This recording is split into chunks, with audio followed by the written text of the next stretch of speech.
Rubén, Uría, muy buenas. Muy buenas, ¿qué tal, David? ¿Cómo estáis? Muy bien, nada, en primer lugar, gracias por atender nuestra invitación, gracias por atender nuestra llamada y un placer tenerte, de verdad. Nada, solo faltaría. Yo ya digo que encantado de estar con vosotros, que he estado unos días hablando con Vicente Quirós y todo lo que sea libertad y todo lo que esté relacionado con ayudar y contribuir a que el Valencia Club de Fútbol recupere de alguna manera la normalidad, pues encantado de la vida, porque además es un club que le tengo mucho cariño y creo que vosotros estáis haciendo una labor encomiable para ayudar al club, así que encantado de estar aquí. El agradecido soy yo. Pues nada, yo antes porque tenemos una batería de preguntas y José ahora te las va a formular, quería lo primero preguntarte cómo haces, porque si tengo bien los datos y no se me escapa nada, escribes en Diario Sport, escribes en Plaza Deportiva, escribes en el Desmarque, participas en Estudio Estadio en Televisión Española, participas en Goalplay, tienes los canales propios de Twitch y YouTube. Creo que no me dejo nada. ¿Cómo haces, cómo te da la vida para llevarlo todo hacia adelante? Pues mira, pues porque estoy muy loco y yo casi que en vez de trabajar para vivir, yo vivo para trabajar. Le echo muchas horas y estoy todo el día en esto y no sé, pues porque supongo que me ha gustado mucho y porque estoy tan loco que esto del fútbol pues lo haría gratis y luego pues porque os pasará a vosotros que si tienes una pasión pues siempre todo es más fácil y al final pues si tú disfrutas mucho con tu trabajo pues no lo sientes como un trabajo y a mí me pasa eso, ¿no? Que yo disfruto mucho hablando del Atleti, del Valencia, del Sevilla, disfruto mucho con esto. Y luego una segunda curiosidad que tengo ¿cómo se forjó esa? Siempre tienes muy buena información de Valencia, participas en regularmente en tertulias de valencianistas. ¿Cómo nace esa? Porque bueno, tú eres un colchonero acérrimo, un colchonero declarado, pero Sí, sí. ese cariño hacia el Valencia, ¿cómo te surgió? ¿Cómo te nació? Pues mira, yo ya lo he explicado alguna vez. Esto fue en una época en la que mi hermano Vicente Ordaz se vino de su directora a Madrid, a la cadena COPE en Madrid. Porque Vicente Ordaz ahora está en COPE Valencia, pero hubo una época en la que él hacía deportes y se vino a Madrid de su director. Y entonces yo congenié mucho con Vicente en Madrid, pues éramos casi zipizape, pasábamos las 24 horas del día juntos. Y entonces, pues Vicente me iba contando cosas del Valencia, de los jugadores, de la afición, de cómo era, de cómo era. Y entonces decidí pues un par de veces ir a ver al Valencia. Y allí me junté pues con Manolo Montal, me junté con Nacho Cotino y yo era un poco pues como la mascotilla del grupo. Y entonces empecé a ver pues un poco pues el cariño que le tenían al Valencia, como iba, y claro, aquel era un Valencia espectacular, porque era el Valencia de Rafa Benítez. Estamos hablando de Baraja, estamos hablando de Albelda, estamos hablando de Aimar, estamos hablando de gente muy, muy buena, gente de primerísima línea. Y entonces, claro, tú ibas a ver un partido del Valencia y Mestalla le dabas para el pelo al Madrid. Tú ibas a ver al Valencia y era capaz de ganar en cualquier campo de Europa.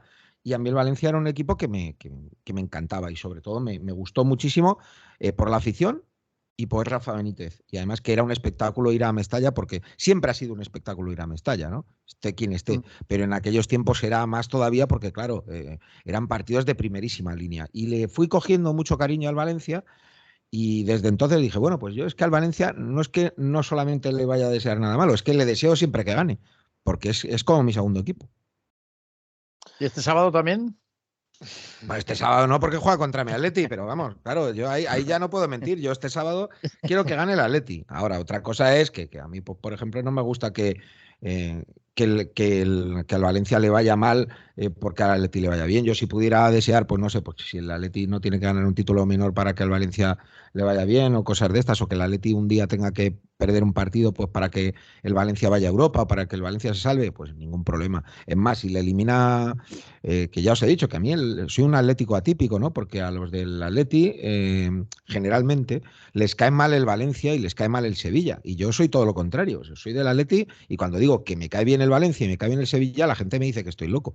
Pero bueno, que es una pedrada mía. Yo lo que digo es que a mí el Valencia y el Atleti me parecen equipos en el fondo muy parecidos, por más que la gente diga que son que están en las antípodas, porque tienen los mismos rivales, compiten contra la misma gente, luchan contra el mismo sistema de vez en cuando en diferentes puntos de la historia uno ha ido ocupando el sitio del otro. Es decir, el Valencia 2 veces ha podido ser campeón de Europa y no lo ha sido. El Atleti 3 veces ha podido ser campeón de Europa y no lo ha sido. Son clubes que van contra el Barça y el Madrid. Son clubes que están hartos de la prensa nacional madridista borreguista. O sea, quiero decir, sufren el sistema arbitral en muchas ocasiones. Y además son clubes que con la mitad de presupuesto de Barça y Madrid, ahora mucho menos, pues son los únicos que lo pueden combatir. Entonces, a mí me parece que al final el Atleti y el Valencia se parecen bastante más de lo que la gente cree. Tenemos también aquí a José Antonio Pérez, el presidente de Libertad, VCF, que creo que tiene algunas preguntas para hacerte, Rubén. Buenas noches, Rubén. ¿Qué tal? ¿Cómo estamos? Encantado de que hayas venido a la Radio de Libertad, este pequeño programa en el que intentamos concienciar a la gente y hacer un poco de pedagogía sobre la lucha. Y en ese sentido, Rubén, yo creo que tú desde luego personalmente eres un referente, te sigo hace mucho tiempo y tienes que ser, aunque suenen palabras muy grandes, pero tienes que ser un poco ejemplo para el valencianismo y me voy a explicar. Tu denuncia de lo que ha pasado y está pasando en el Atlético de Madrid ha sido incondicional, en las buenas y en las malas, cuando os ha ido muy mal y cuando os ha ido muy bien. Habéis tenido la suerte y el trabajo de vivir una época muy, muy buena reciente. Pero a ti no se te ha olvidado denunciar lo que hizo la familia Gil con el Atlético de Madrid para apoderarse del Atlético de Madrid con Cerezo. Nunca has dejado de denunciar lo nociva que es la relación de Méndez cuando entra en un club sin control, en las buenas y en las malas. Y has sabido pelear, denunciar eso que está pasando en el fútbol. Yo creo que es un problema agravado en algunos clubes, además que por su tamaño, como Atlético de Madrid y Valencia, tú decías, pues podemos hacer más de altavoz y eso también es una responsabilidad que tenemos nosotros. Pero que está pasando en todo el fútbol y en el fútbol español, pues más dolorosamente quizá. Y por eso yo creo que tienes que ser ejemplo para el valencianismo, porque has disfrutado, entiendo, imagino que como un enano, las victorias de Liga, la etapa brillante de Simeone, pero nunca te has olvidado de esa pequeña denuncia, aunque estemos celebrando algo, la denuncia de lo que está pasando en el Atlético de Madrid. Así que por ese lado, darte todas las gracias del mundo y creo que es muy importante que estés hoy aquí en el programa por ese motivo.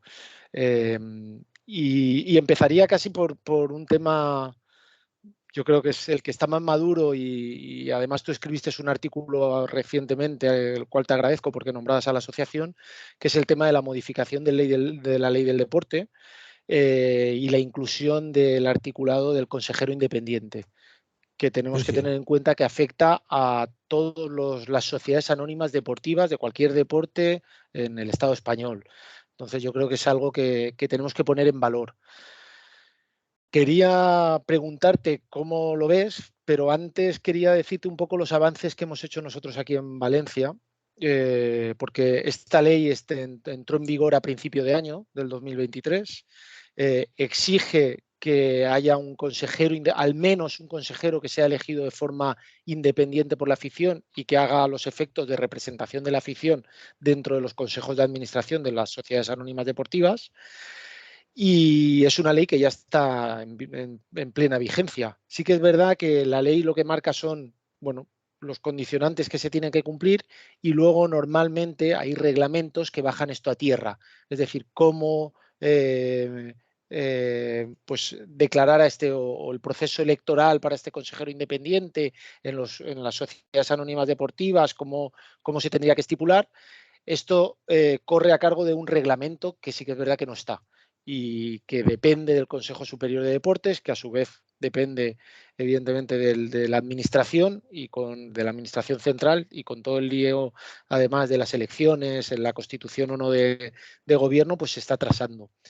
Nosotros lo que impedimos, comunicamos al Valencia en junio, es que queríamos que el consejero independiente, ya que es algo que ya está en la ley, pues se movieran ya para que entrara en el siguiente cambio de consejo que hay, que en el Valencia, de una forma anómala, porque en el resto de clubes suele ser de 4 años, pero en el Valencia se cambia el consejo cada se vuelve a constituir el Consejo cada año, en cada Asamblea General. Con lo cual, siguiendo la ley, este año, en diciembre, cuando sea la Asamblea General, deberían, además del consejo que ellos pongan, que como bien sabrás son todos nombres de Singapur, pues además al consejero independiente. No nos han contestado, como es típico que nos pase, y lo que hemos es recurrido al juez para que les motive a que hagan esta aplicación. Creemos, y en la demanda al juez así lo hemos puesto, mucha jurisprudencia que dice que pese a que no haya reglamento, la ley hay que cumplirla, y la falta de reglamento lo que hace es que el Valencia sea el que tenga que poner las condiciones de cómo se elegiría este consejero independiente, siempre sin saltarse el texto de la ley. Me he alargado un poco, Rubén, pero bueno, ¿cómo ves tú este tema? Y también llévatelo, me gustaría que te lo llevaras al Atlético de Madrid y a otros clubes, probablemente, porque nosotros aquí tenemos la visión del Valencia. Sí, sí, pero no, es que, vamos a ver, José Antonio, yo creo que aquí hay una cosa importante. Primero, que es que yo creo que Libertad, Valencia Club de Fútbol, lo que está haciendo, Libertad VCF, lo que está haciendo es ser absolutamente pionera en esta lucha. La nueva ley del deporte lo que establece es que por primera vez los clubes que son sociedades anónimas deportivas pueden pasar a ser clubes, que era lo que era antes. Es decir, que por primera vez los legítimos dueños del club, los legítimos dueños del Valencia Club de Fútbol, pueden recuperar el club que se convirtió en sociedad anónima deportiva, porque el plan de saneamiento y las sociedades anónimas deportivas han sido un completo desastre, que venían a salvar al fútbol y no han salvado nada, sino que lo han empobrecido y se lo dieron a gente que se ha servido que decía que iba a servir al Valencia y se han servido del Valencia.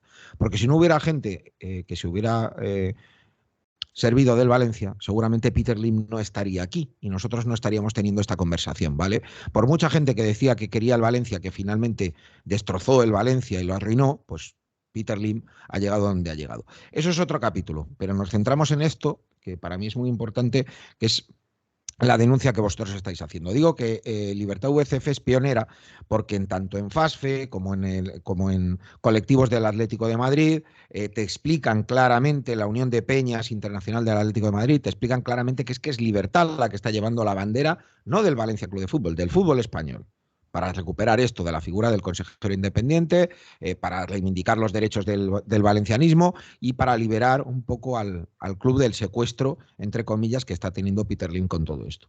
Eso por un lado. Luego, segundo, la figura del consejero independiente yo creo que va a ser vital, va a ser clave, porque va a defender los derechos de los aficionados, de los peñistas, de la gente que siente el valencianismo, de la gente que de verdad le duele el Valencia, de la gente que se gasta y que paga religiosamente su abono, sí o sí, que esa no falla, gente que no tiene cláusula de rescisión y que defiende un sentimiento y una tradición de toda la vida.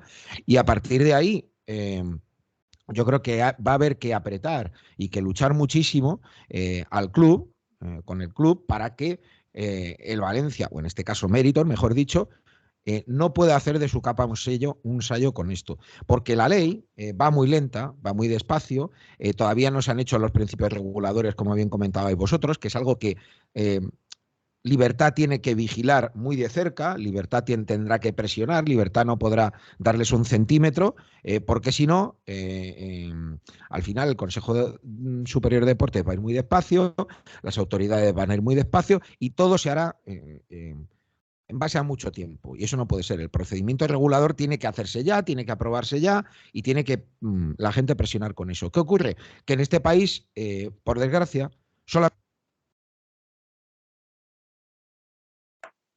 Valencia Club de Fútbol. Y tendría que haber 35.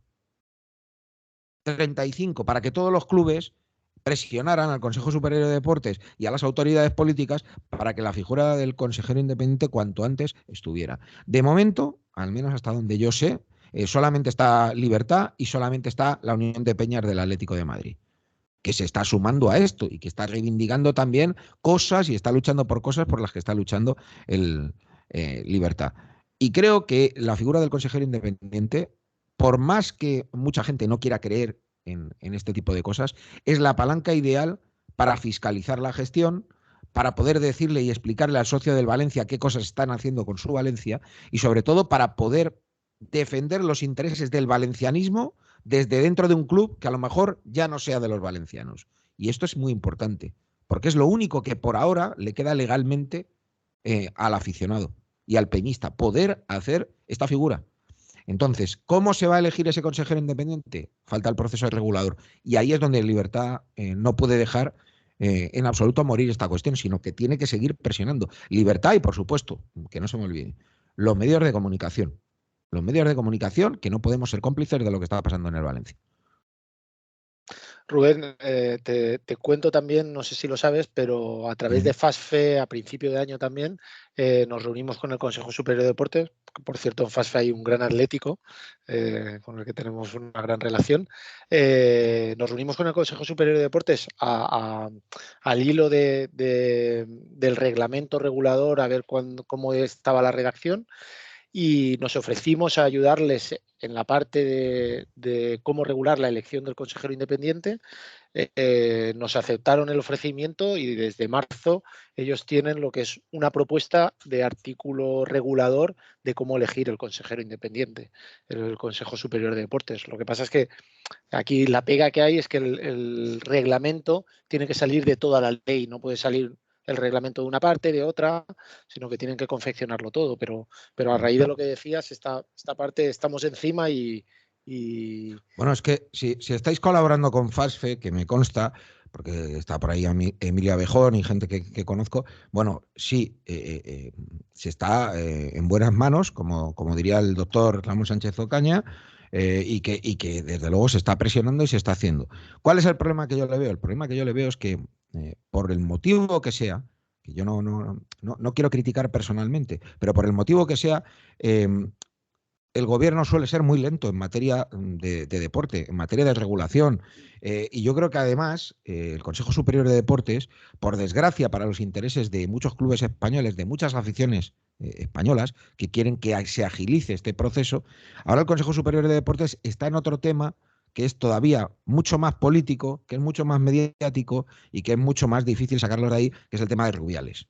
El tema de Rubiales está consiguiendo paralizar una serie de procesos que tendrían que ser mucho más ágiles y mucho más rápidos, como esto que estamos hablando del reglamento del consejero independiente. Y cuanto más se eternice el caso de Rubiales, peor para los intereses de clubes como el Valencia Club de Fútbol, como el Atlético de Madrid, etcétera, etcétera, etcétera. E insisto, yo creo que no es una cuestión política, no es de si el que gobierna es de izquierdas, es de derechas, sí es una cuestión de tiempos. Es una cuestión de tiempos donde la gente, los colectivos, FASFE, Libertad, tienen que seguir apretando, porque es que si no, eternizan ese proceso de regulación del consejero independiente. Y se necesita ya para la temporada 24-25, se necesita esto. La parte buena, hablabas del tema Rubiales. La parte buena del tema Rubiales yo creo que es que ha sido un altavoz para dejar patente, evidente, que faltan controles en el mundo del fútbol. El Consejo Superior de Deportes y la Real Federación Española de Fútbol se han demostrado incapaces de poder expulsar a Rubiales. Al final ha tenido que dimitir él. Y ha quedado un ridículo.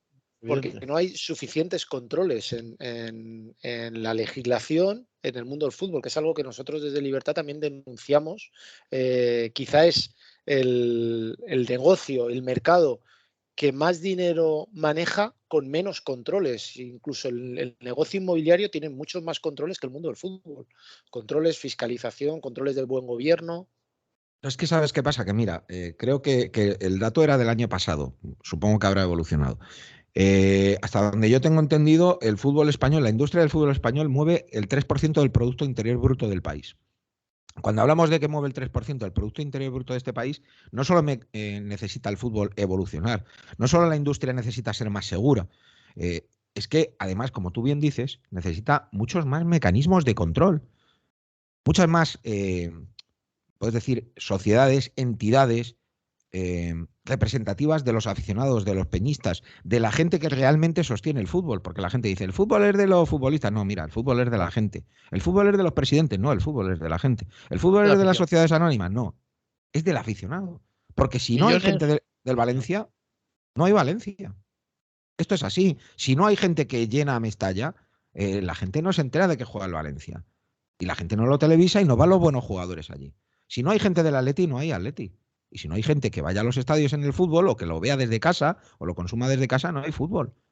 Y entonces el espectáculo se rompe. Y se necesitan esos órganos de control que dices tú, para que, entre otras cosas, nos podamos curar todos en salud de que no sigan viniendo gente como Peter Lim a hacer de su capa un sayo con un equipo histórico y transformar una sociedad histórica en una sociedad anónima y histérica. Y eso es lo que no puede ser. Porque al final endeudan al club, saquean al club, esquilman al club, destrozan al club. Y luego encima pisotean la tradición y los sentimientos de los aficionados. Porque compran las acciones, pero el sentimiento no lo pueden comprar.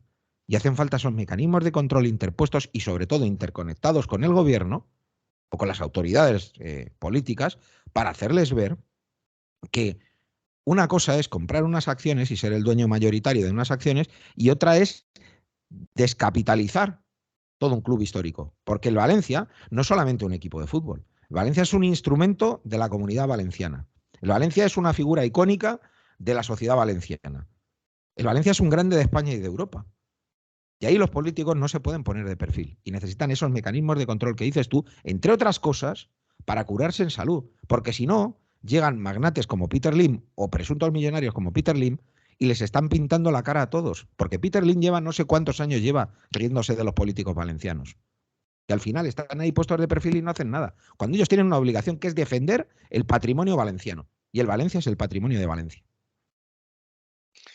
Totalmente de acuerdo, Rubén. En ese hilo, y no sé si nos has escuchado. De hecho es más, perdona, porque me lanza a decir una cosa que a lo mejor me van a llamar demagogo. Me sorprende muchísimo, muchísimo, que fíjate que yo de lo que menos quiero hablar aquí con vosotros es de política, pero me sorprende muchísimo que no haya habido ni un solo representante político de ningún partido que no haya hecho de recuperar al Valencia su bandera.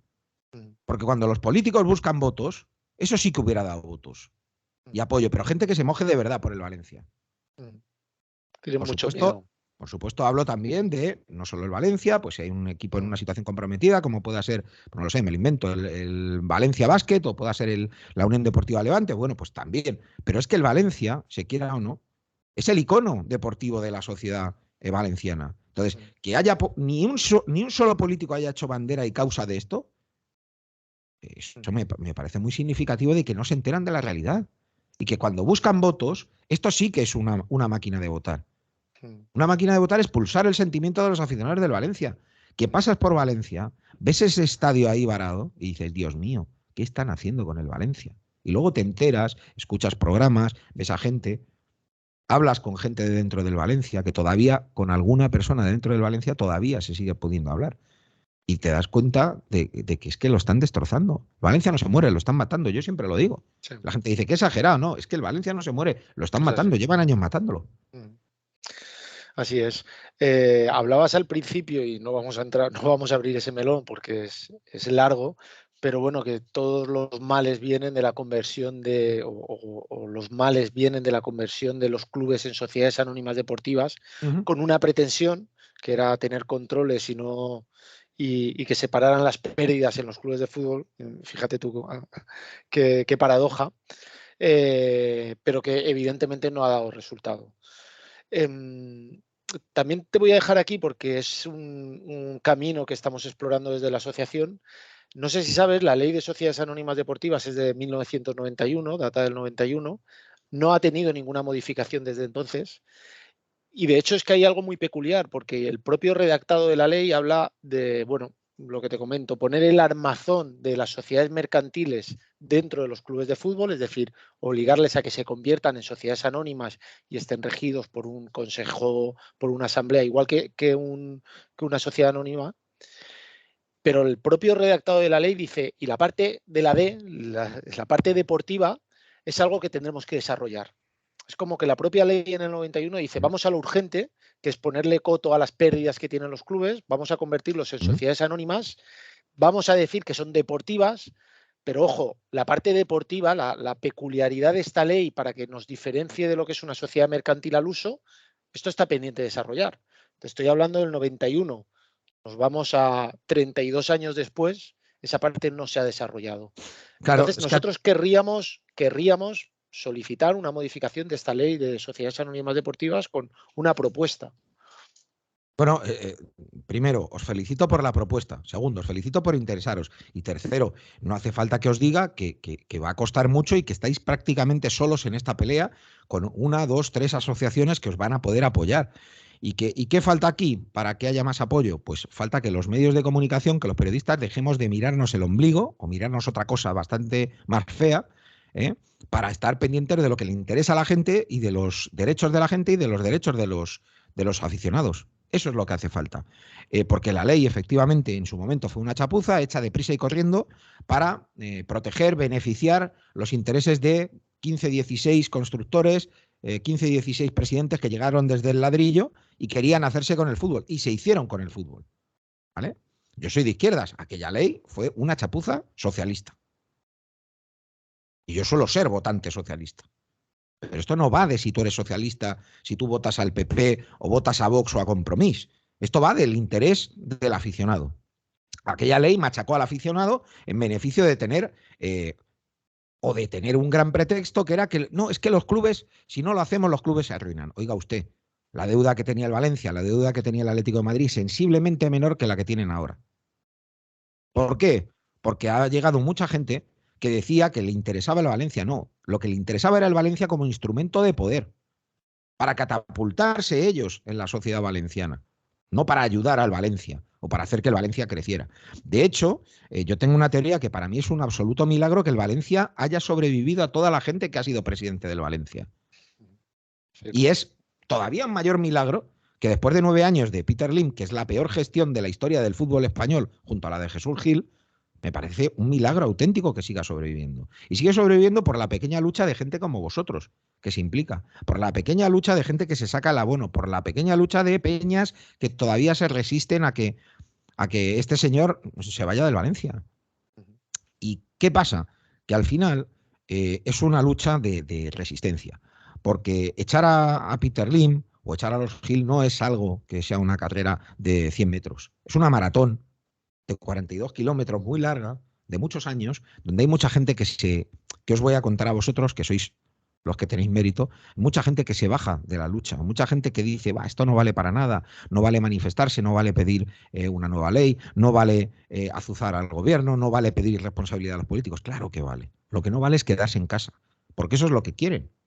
Lo que quiere Peter Lim, lo que quiere Meritón es que el valencianismo se quede en casa. Lo que quiere Peter Lim es adormecer a toda la sociedad valenciana para que esto sea normal. Un Valencia bajo mínimos, un Valencia arruinado, un Valencia en bancarrota, un Valencia cuyo único objetivo sea no bajar a segunda. Porque al final, si ese es el objetivo, por desgracia, un día el Valencia acabará en segunda, que es lo que nos tememos todos y lo que queremos evitar. Y exactamente en paralelo es el mismo caso del Atlético de Madrid, que hoy le va muy bien al Atlético de Madrid. Pero hay preguntas que nos hace la gente.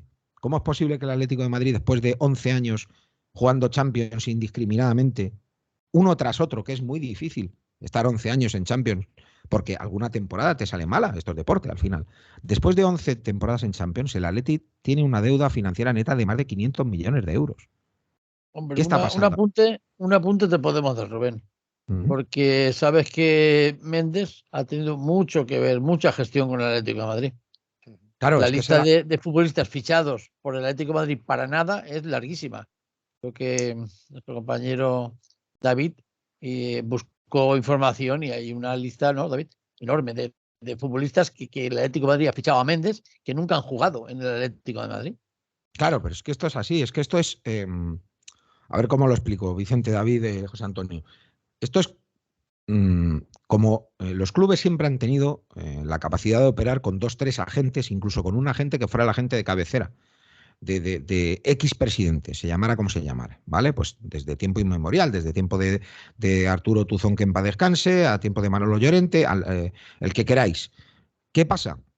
Que esos agentes no eran amigos y en algunos casos socios de la empresa o del señor que mandaba. En el caso de Jorge Méndez, su vinculación con Peter Lim es estrechísima, al punto que varios de los jugadores de Méndez, los derechos de imagen eran de Peter Lim, como puede ser el caso de Cristiano Ronaldo, como puede ser el caso de muchas contrataciones. En el Atlético de Madrid pasa exactamente igual. Jorge Méndez le ha propuesto muchos jugadores al Atlético de Madrid que algunos eran buenos futbolistas, pero luego en ese mismo pack te metía atrezo, o te metía relleno, o te metía sobrantes de su staff de futbolistas. Os pongo el ejemplo. Radamel Falcao lo ficha del Oporto por 40 millones de euros, pero en el pack te mete a Rubén Micael por 5 millones de euros y Rubén Micael creo que no llegó a jugar ni un minuto en el Atlético de Madrid y lo más que jugó creo que fueron 5 partidos en segunda con el Zaragoza.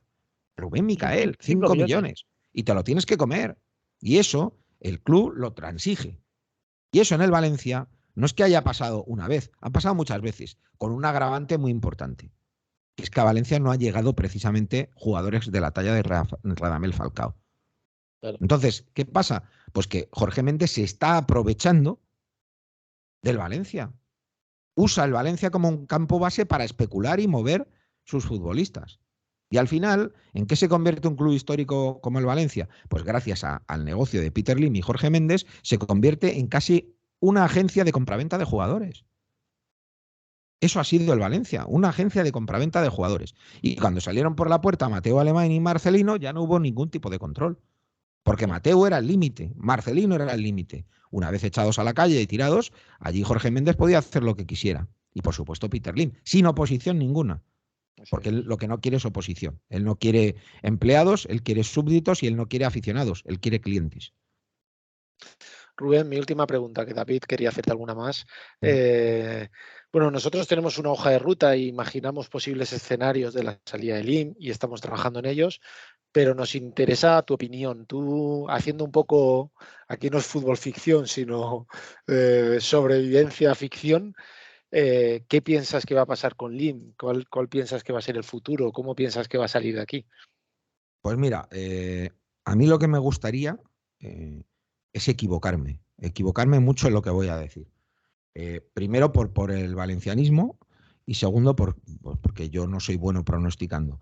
¿Cuál es el problema? Es que después de 9 años veo la situación ya que es un embudo por el que caben muy poquitas salidas. Entonces, ¿qué me gustaría a mí? A mí me gustaría que Libertad siguiera presionando, me gustaría que Libertad, con la ley en la mano y con la legalidad y con el apoyo del valencianismo, pudiera echar a este señor. Y me gustaría que los valencianos o que la sociedad valenciana, empezando por los políticos y por los empresarios, se dieran cuenta de una vez por todas que no pueden dejar morir al Valencia. Eso sería lo que a mí me gustaría. Ojalá pasara eso, porque hay mucha gente que se lo merece. ¿Cuál es el problema? El problema es que yo soy bastante más negativo con la situación y creo que a pesar de la lucha tan buena que estáis haciendo y a pesar de la movilización de la gente y a pesar de que algún político habrá que será honesto con este tema, mi sensación es que Peter Lim va a seguir como... No sé si habéis visto en Navidad que las familias compran un jamón y van cortando el jamón y en marzo ya no queda jamón, ¿no? Queda el hueso. Bueno, pues el hueso lo trocean y lo echan al cocido, ¿no? Yo creo que Peter Lim, que es que para mí son lo mismo. Peter Lim está esquilmando el jamón y está a punto de cortar los trozos del jamón para echarlos al cocido porque apenas queda ya nada que vender. Porque el Valencia tiene ignorados los derechos, el Valencia tiene vendida cosas, el Valencia tiene los jugadores apalabrados, el Valencia cada día da más pérdidas, cada día tiene peor plantilla. Ya no queda mucho que vender. Y yo mi sensación es que Peter Lim está dando los últimos coletazos y que al final, por mucho que me digan que no, ha dado todos los pasos posibles e imposibles para que el Valencia algún día acabe en segunda división. Y la lástima de todo esto es que yo creo que el Valencia va directo, cuesta abajo y sin frenos a segunda. Y en segunda, ya la viabilidad del Valencia va a ser muy complicada. Y yo creo que si se baja a segunda, Peter Lim venderá y se irá. Aunque él diga que no quiere vender, si el Valencia baja a segunda, yo creo que Peter Lim se irá. ¿Es triste decir esto? Muy triste. Pero sí os puedo decir algo, y creo que si hay alguien por aquí del Atlético de Madrid que nos escucha, se dará cuenta de que lo que digo no es ninguna locura. Nosotros nos tiramos 6-7 años denunciando todo lo que pasaba en el Atlético de Madrid. Cuando el Atlético de Madrid, desgraciadamente, bajó a segunda, muchos de los males que tenía el Atlético de Madrid acabaron por solucionarse. Y la gente cuando estaba en segunda se dio cuenta de lo que necesitaba ese equipo. Y la afición se unió de verdad, todos a una en una dirección. Y los medios de comunicación se dieron cuenta, cuando el Atlético de Madrid bajó a segunda, que había cosas que no se podían permitir. Y que todas las gracias que le traían a Jesús Gil Padre ya no hacían gracia. Insisto, tuvo que pasar ese hecho desgraciado del Atlético de Madrid en segunda para que la gente abriera los ojos.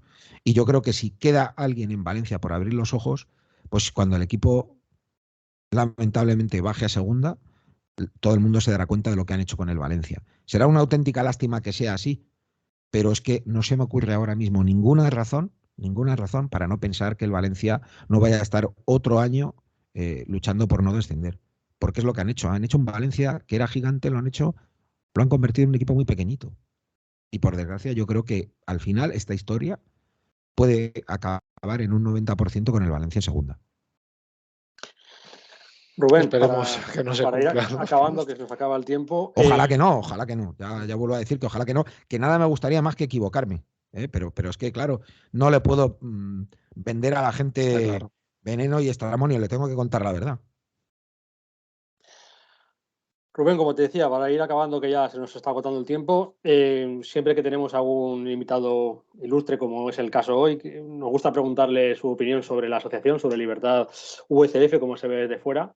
Paje, creo que ya durante tus opiniones ya has ido diciendo cosas. Entonces, bueno, si quieres ampliar algo más, pues nos gustaría escuchar tu opinión sobre la asociación y también preguntarte por el partido del sábado, ya en el plano puramente deportivo, ¿cómo ves ese Valencia Atlético de Madrid? Desde luego un Valencia, como estamos comentando, muy raquítico, muy adelgazado, social y deportivamente, y un Atlético de Madrid, bueno, que viene lanzado. ¿Cómo lo ves?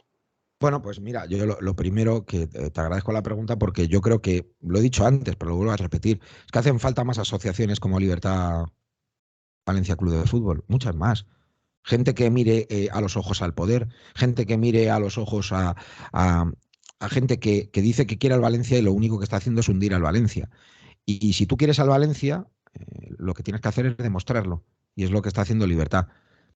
Y se está moviendo en los medios y está presentando acciones legales y está dando guerra y está fiscalizando gestiones y está peleando por lo suyo. Y no hay nada más bonito en esta vida que pelear por lo tuyo. Por una tradición y por un sentimiento que era de tu abuelo, que luego fue de tu padre y que ahora es tuyo. Y ese sentimiento no te lo pueden quitar. Y repito, si hay algo que me gusta a mí de Libertad, aparte de la dignidad que está demostrando y el trabajo y la valentía de no arrugarse, de no esconderse y de no retirarse, si hay algo que me gusta a mí de Libertad es ese espíritu rebelde que está mostrando, porque eso es el Valencia. Eso es uno de los valores del Valencia. Ser un club rebelde. Lo de quedarte en casa, bajar los brazos, no protestar, no hacer nada y decir, bueno, si es que Peter Lim compró las acciones, eso no es el Valencia. Eso es otra cosa de la que ya hablaremos en su momento.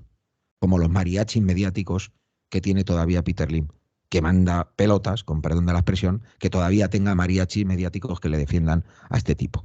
Pero eso es otra cosa. Y respecto al partido, pues he de decirte que, lógicamente, el Atlético de Madrid me parece favorito, que yo creo que como se juega en Mestalla, va a estar la curva Nord, pues yo me imagino que el ambiente va a ser todavía mucho más fuerte y que eso en teoría es favorable para el Valencia porque va a ayudar, porque Mestalla cuando aprieta es una caldera hirviendo y aprieta de verdad, y eso seguramente lo notará el Atlético de Madrid en alguna fase de partido.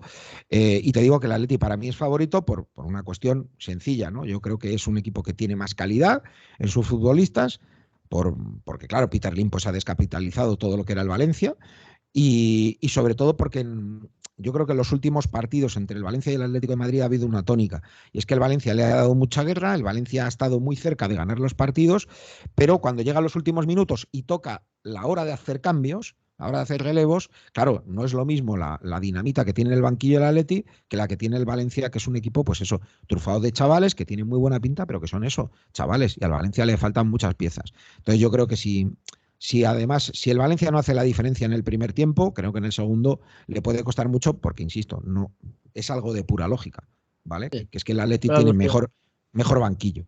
Pero digo que esa es la lógica.